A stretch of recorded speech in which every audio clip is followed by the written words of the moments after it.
for hocks, this will freak a lot of people out, but I use a straight scissor. You can use a thinner, but I like a straight. And I'll start out making an initial.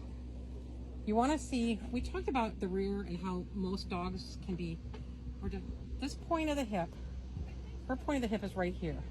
She's actually a little overdone in rear. We want, ideally her rear would be right here. But almost every dog is going to have a little too much, the rear out too far behind them. And what that does, and why we're so, I talk about it so much, is if they're too overdone in rear, they can't open their hock out and push and drive with that rear. So what does that have to do with trimming the hock? Well, we want this to be parallel or to the front of the bone and also perpendicular to the ground. And so I make my first cut basically to even. That's a good girl. Now that'll be my first cut. Then I take the comb and move it to the side and trim it that way. And then I'll trim it the other direction, which is hard to do with I'm trying to figure out how to show this and do it, but good girl. And I do use a comb for the hock rather than a slicker, because I want every single hair to be separated. That's a good girl. I know. You're being a very good girl. I know, good girl.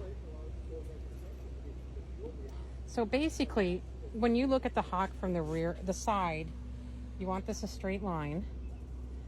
And from the back, you can see I'm going to take a little bit here and a little bit right there. Because yeah, you want it to be round and poofy and to match her bone. And basically, again, she's dumping coat hair, so she doesn't have a lot of coat, but that's all that I do for a hock. But look at the difference in just those three or four snips of how different the hock looks.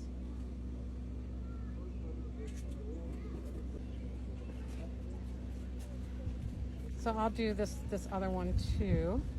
And again, and I'm very right-handed, so I have a hard time doing the offside from the offside, so I also do it from the angle. So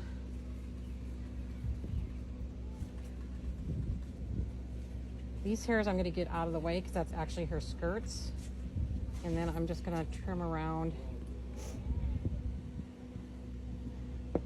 and make this even. Again, try not to hit those skirts. That's a good girl. I know, you're slipping. Hang on, baby. Here we go.